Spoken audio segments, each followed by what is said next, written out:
Wasn't expecting to pick up an FN2000. This is a standard issue weapon, I believe, for the Belgian Special Forces. I don't know too much about the service history individually, with the units, but this is a very proud Belgian gun, and we just zeroed it, run some drills.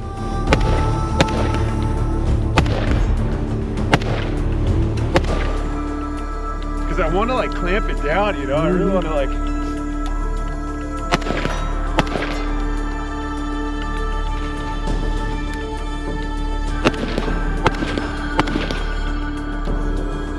selector is here, and I want to say it's probably something you can go like that, and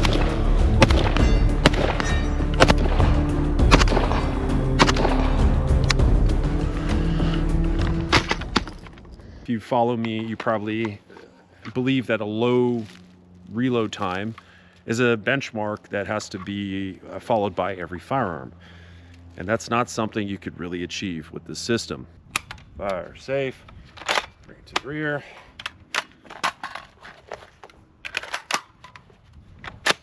All right, and fire. This incredibly awkward reload brought to you by Stratagem Branch. I make chest rigs sometimes. Please go to my website and buy them.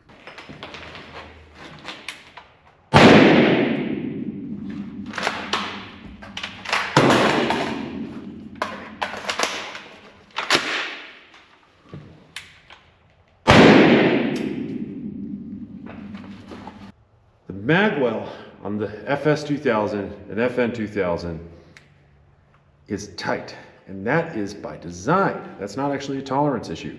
There is rubber seals inside the receiver that keeps dust and debris out. So, while we really want to make fun of the geeks that made this thing, they were thinking about the Belgian Special Forces group and other users that are going to be deploying to environments like, deserts in Africa, Iraq, Afghanistan. My head's fuzzy.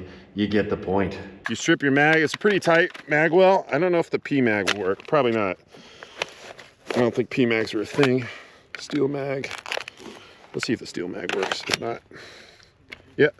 All right. Similar to an HK. Drop it here where it's safe.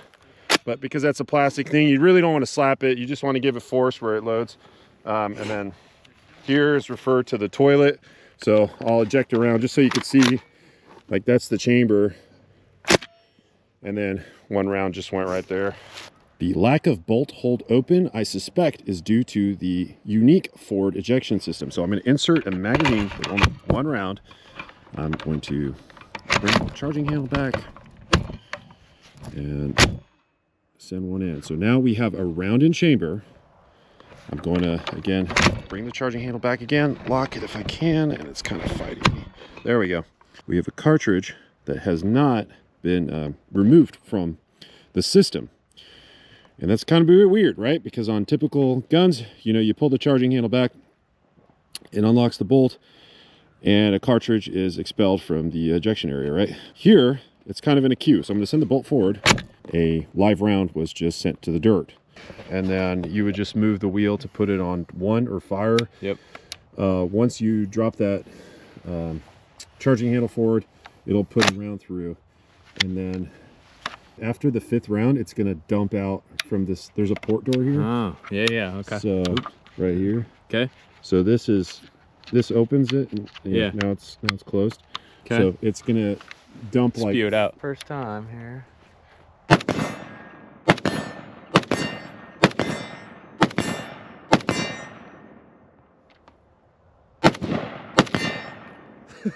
You see that? That's so weird, dude. It's so fucking weird. Both the FS2000 and FN2000 have a 2-position adjustable gas block. However, unlike other adjustable gas blocks, the second position here is an inverse setting, which would increase gas into the short stroke piston operation. So not very useful if you're trying to mitigate the addition of a suppressor. That is wicked.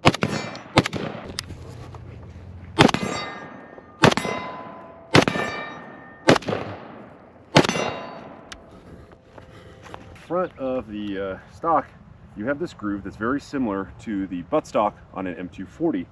Now, It's very unorthodox to add an extra finger into your trigger guard area, but today I'm going to do so.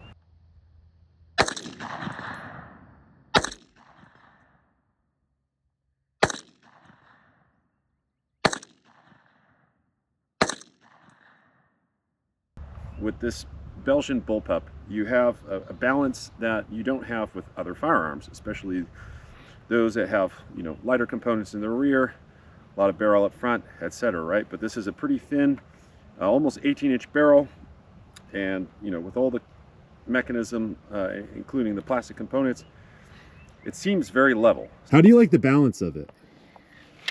It definitely feels very like light and wieldy, which is sweet, but when you're shooting it, it's subsequently then kind of jumpy, if that makes sense. Like, yeah, like you can get behind it, but like you're supporting it right here, so it's naturally going to jump. Whereas an AR, you grip and you drive in, and I could have driven in a little bit harder, but like there's no, yeah, you can't. You're cupping it, so it's a weird.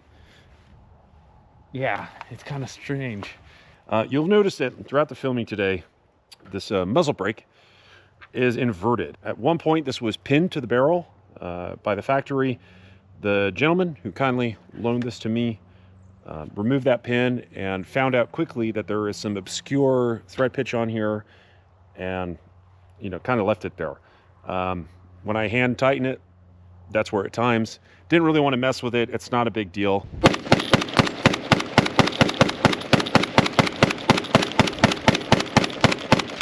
That's the straight pull. dude, the hammer's plastic. Is it really? Yeah, there's so I think most of that trigger group is plastic. Like Oh maybe my the springs are metal. The FS2000, just like the FN2000, is predominantly plastic components. That even includes the hammer for the trigger group. Here's the thing. This is somewhere around 8 pounds, which is about 1-to-1 with many AR-15s. I want to say that's about what an M16A4 would weigh. And that's with a 20-inch barrel. This is a almost 18-inch thin profile barrel. So it's kind of disappointing. I mean, I would say that this is lighter than its competitor, the HK416, especially when we consider the time frame when this was introduced to the market. But that doesn't really put fuel back into helicopters. It's not a significant difference. The reason for all the plastic, which, I mean, I almost want to say like this is a feat of industrial design, just to prove like, hey, we can make a firearm out of so many plastic components. And it's probably, I want to say this is a derivative of like a disposable camera. I mean, is it very cool? Don't get me wrong. I really like this thing. Yeah, I mean, this is, I mean, it didn't survive the ages. It's been discontinued. But yeah, that's just kind of my like reflection so far on this is it's not lighter, but it is very well balanced, and it's got its own peculiar features that, you know, I'm so blessed to be able to try something different. When you consider that in America, combat veterans are innovating the next generation of firearms through AR-15s and expressing, you know, what they're looking for, their demand, through an AR-15, it is very difficult to try to pitch this, I imagine, to any kind of military law enforcement agency. Some 10-pound brains got their heads together and came up with this. So it is neat.